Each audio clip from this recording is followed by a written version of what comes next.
Are you ready to transform your normal e-commerce business into one that experiences exponential growth year after year using online advertising? If so, this show is for you. Me and my guests will show you how you too can grow your e-commerce business to 7 or even 8 figures so you can go on more luxurious vacations, spoil yourself and your family, say yes to more opportunities, and become financially free so you never have to worry about money again. Welcome to the E-commerce Performance Marketing Show. How's it going, guys? Welcome to the Ecom Performance Marketing Show. And I've got another incredible guest for you today. I've got a real performance marketer. He's going to be arguably the best performance marketer that you've seen here on the show. I've got Geoff Atkinson. Geoff's got some amazing stuff he's going to dive into today. I'm really excited to have him here on the show. So Geoff, welcome to the Ecom Performance Marketing Show. Thank you, Josh. It's awesome to be here. Yeah, I'm very honored to have you on here, man. Thanks for coming on, and I'm really excited to find out more about you, your story, and some of the strategies you're going to share today too. So if we could maybe just start by you telling your story to the audience, that'd be awesome.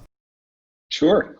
So I'm from the East Coast. I'm from Boston originally. I was a ski racer of all things, and I spent a year on the U.S. ski team. I skied in college in New Hampshire for 3 years, and when I graduated college, I had all intentions on moving to New Zealand and just being a ski bum. My mom, though, had different plans. She had just my family had paid for 4 years at an expensive school, and she was like, you got to take one job interview before you leave Dartmouth, and that job interview was with Overstock.com. Oh, wow. And so, okay. Yeah, kind of propitious. I took the interview. I had a great interview. I liked it. Being a ski bum, I was like, all right, I'll come out and visit, but I need to get like a day of skiing. And so they went for that. And it was one of those beautiful bluebird Utah days. And I skied all day, went to the office the next day. It's like, okay, I could do this. I could do this. So I started on the ground floor at Overstock. I was on the email team. I wasn't a manager. I wasn't anything. I was just on the very, very bottom rung. I think my first 2 months, I didn't even have a job title. I was just told to sort of get to know all the marketing functions and sort of figure out where I thought I could move the needle. And that was in email. So we started in email marketing.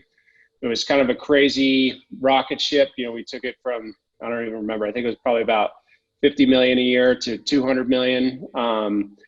Learned a lot about what customers, want. We were one of the first companies to do personalization after Amazon.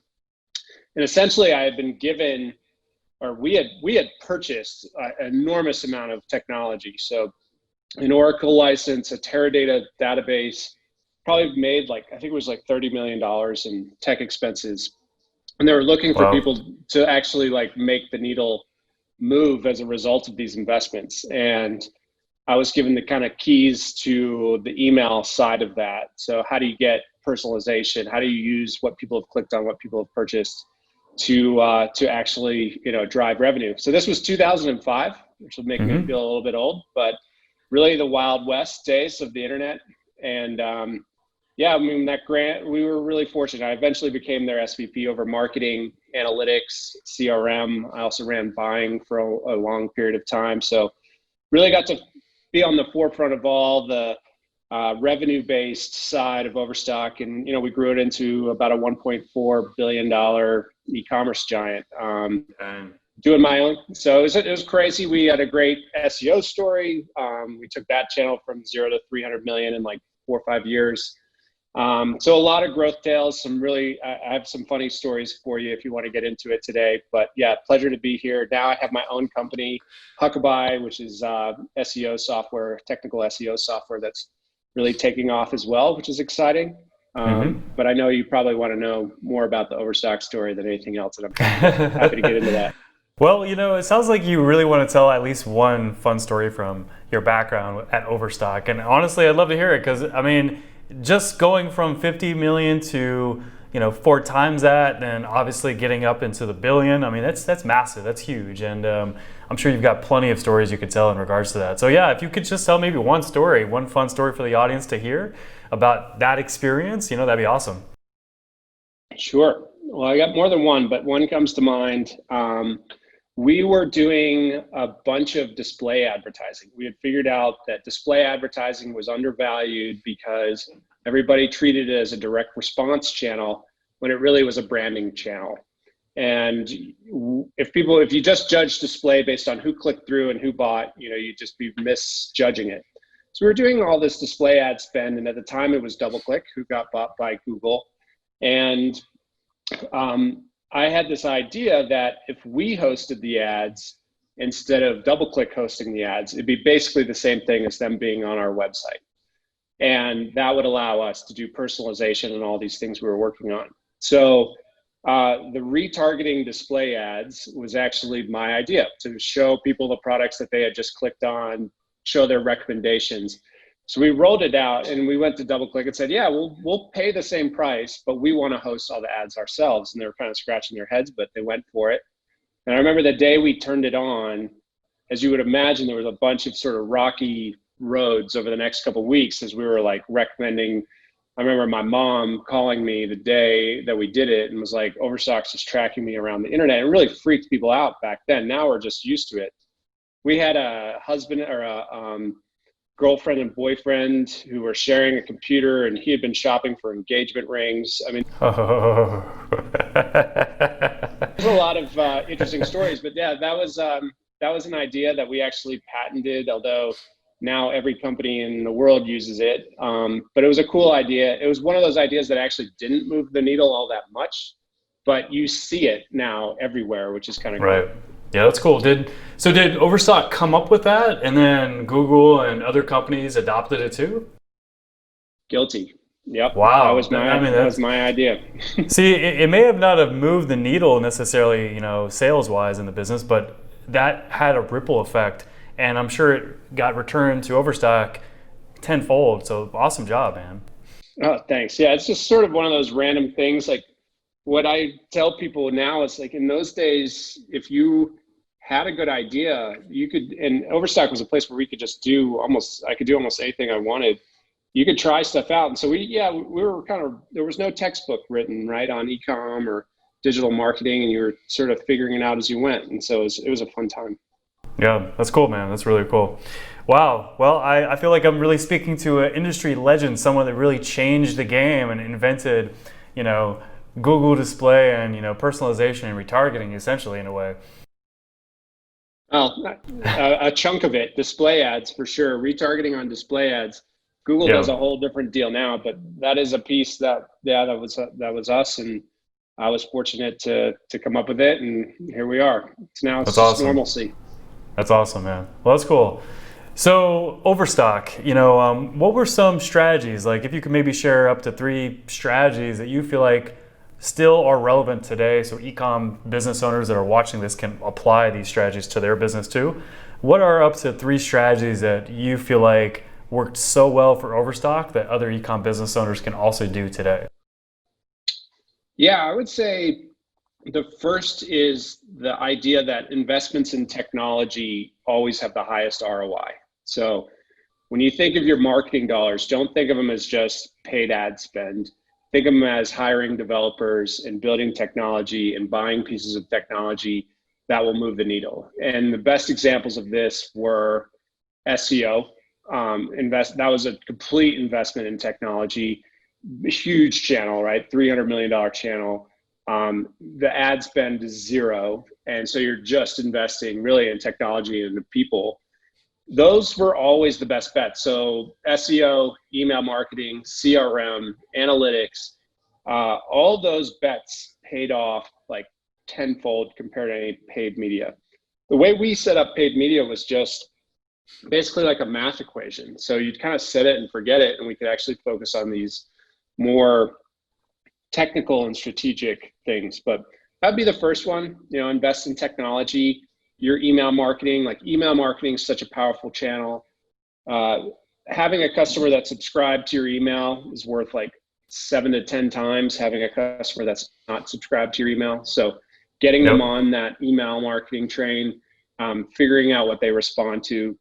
I'll give you just sort of a shameless one, which is your customers are shopping with you because they want to buy something. So don't be afraid of being salesy Or when I see e-commerce companies playing around with content that's not about selling, it's about, the brand experience, it just doesn't work. And so when you're really a successful e-commerce company, you're doing everything you can to sell stuff.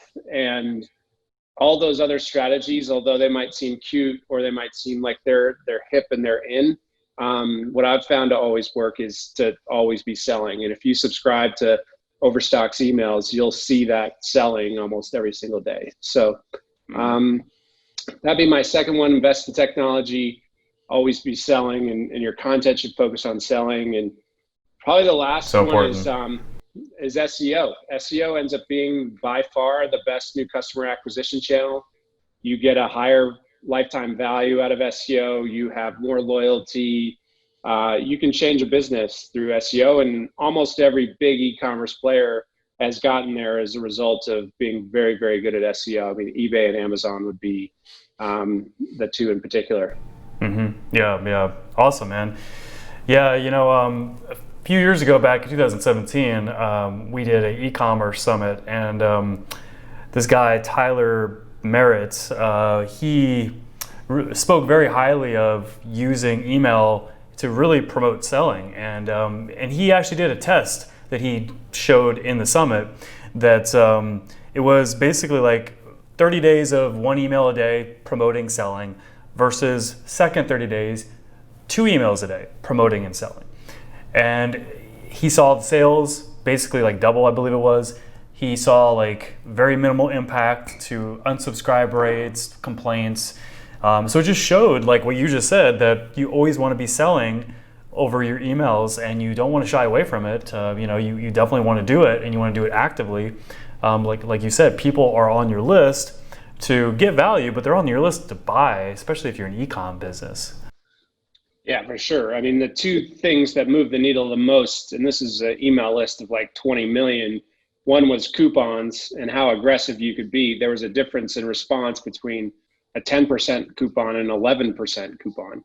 And then the other is frequency. You dial up frequency and it moves the needle. So it's kind of different now with just how much email people get. But I think those two things still ring true.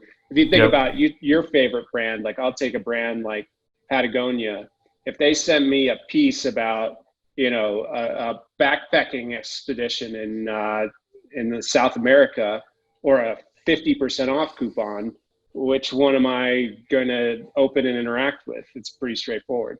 Right. Yeah, absolutely, man.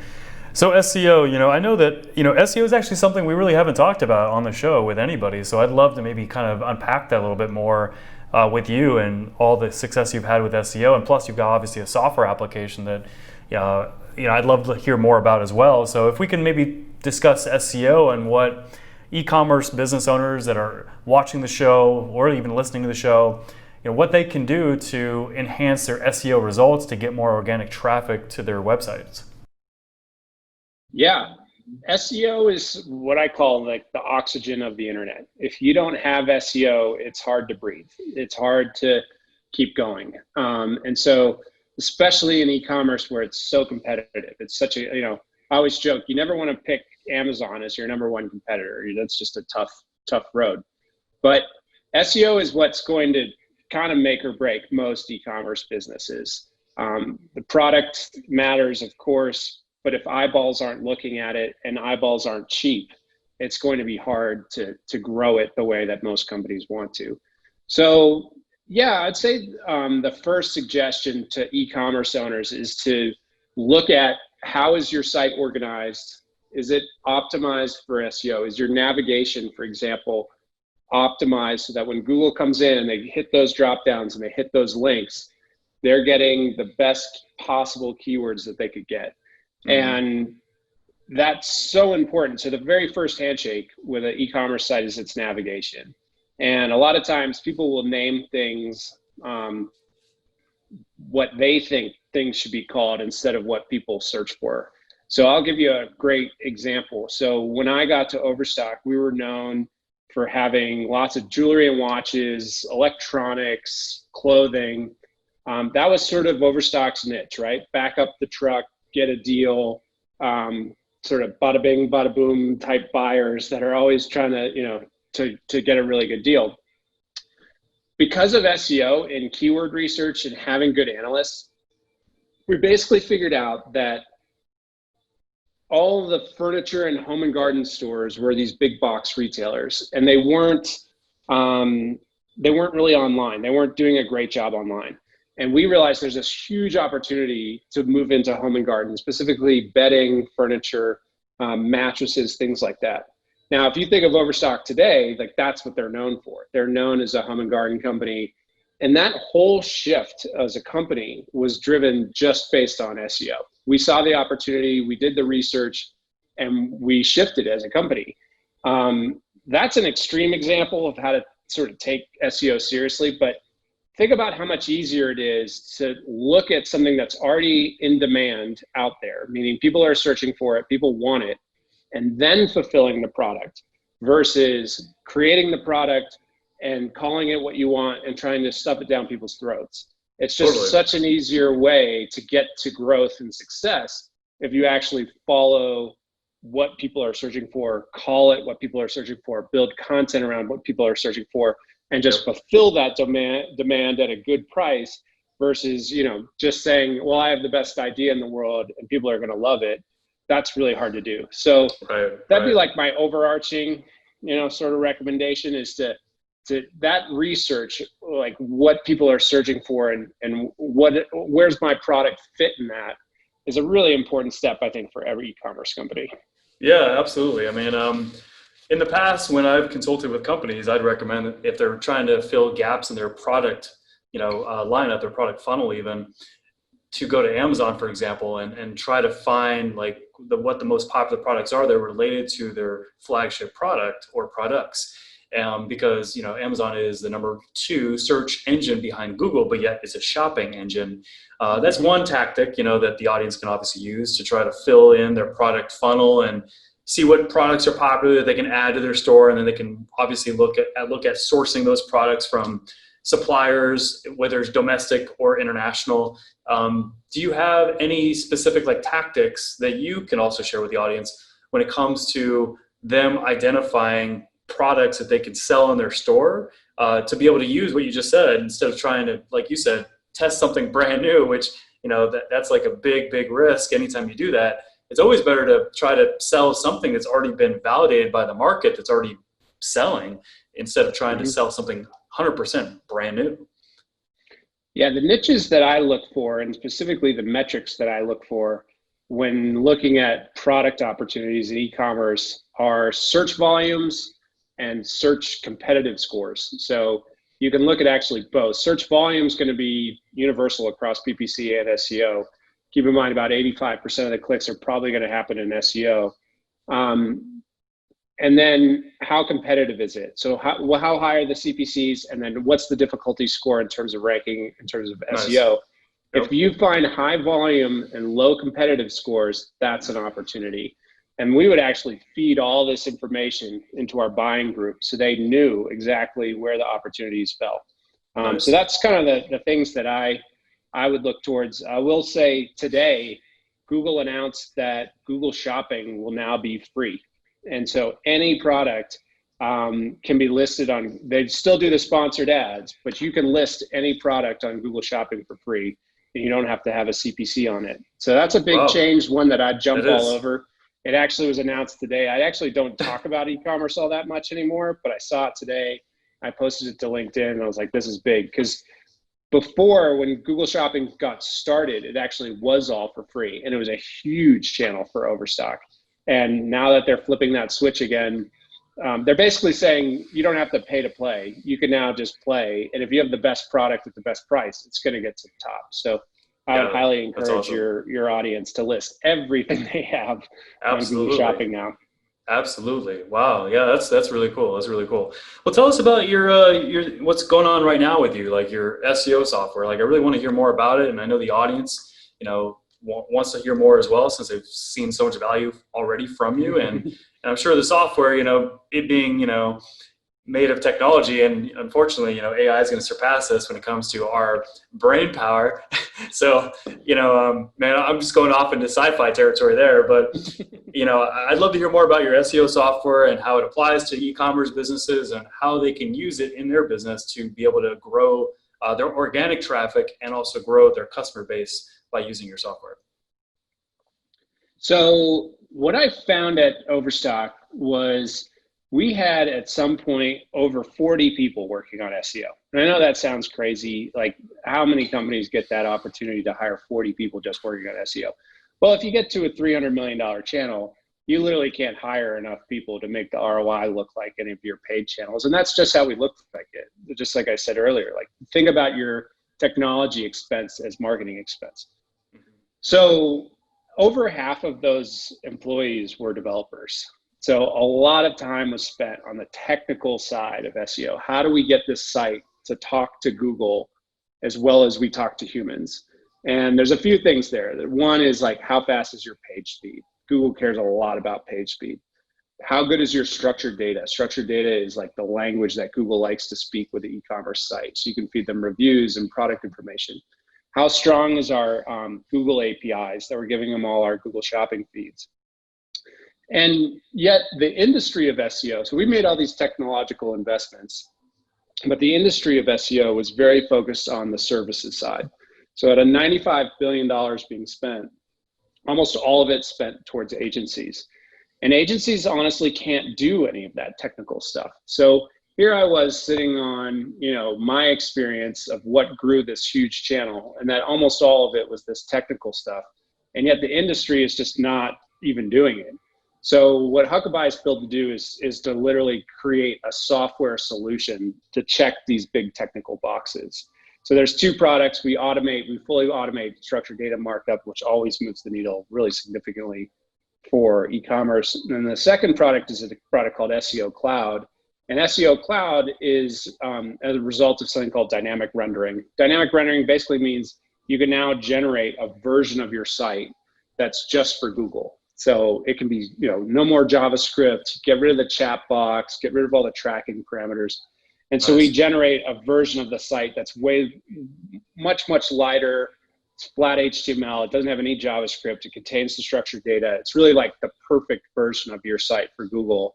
And we then host it in a partnership with Cloudflare. And so it's instantly available and just let it rip. So it's a lot of the stuff that I sort of learned at Overstock. And then Google opened up this dynamic rendering idea, and it allowed us to create this like perfect version of any given website. So yeah, That's if you're struggling from an SEO perspective, Huckabuy is going to move the needle, pretty significantly. Our average customer grows 62% in 12 months, and these are some really big customers. So yeah, we're focused on, something that really moves the needle as opposed to what the agencies are offering. Yeah, that's amazing. That sounds like a really amazing software. I'm going to go check it out too after this in more detail, because I've only seen your website briefly. I didn't really dive into it, but now I'm hearing about it from you. And structured data obviously makes a big difference to your SEO results. And then being able to use your software to make it easy to optimize for keywords, by dynamically rendering the site structure when it comes to keywords, right? Mm-hmm. That's pretty amazing, because that makes it much easier to, optimize for SEO and get SEO results versus trying to do it yourself to minimal results, if any. So that's really incredible.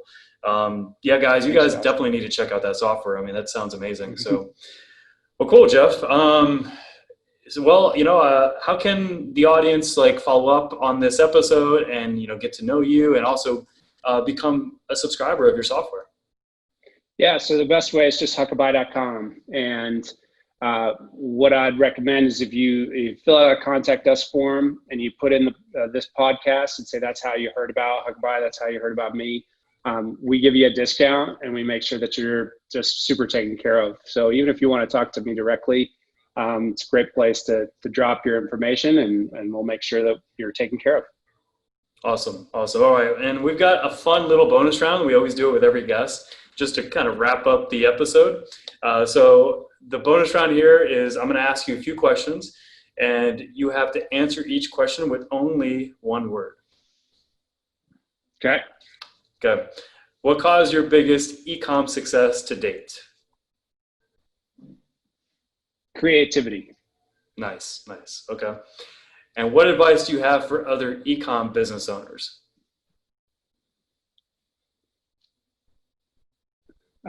Fight.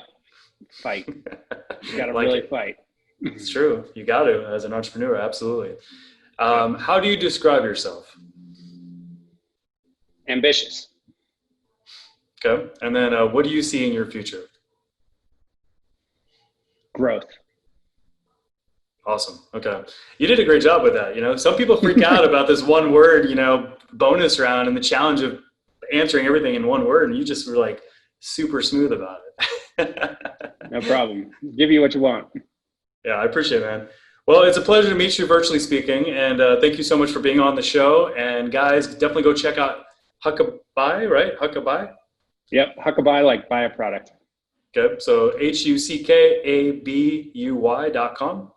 Yep. That's right. Okay, go check it out. It sounds like an incredible no-brainer solution to get better organic traffic for your e-commerce business. It makes SEO easy. So that alone is the reason why you should go check out Huckabuy.com. So go do it. Geoff, thank you so much for being on the show today. I truly appreciate it. Thanks, Josh. That was my pleasure. Thank you for tuning into the e-commerce performance marketing show. If you enjoyed this episode, be sure to subscribe, like, and comment with a timestamp of your favorite part and share it with a friend. Until our next episode, here's to you and the success of your e-commerce business.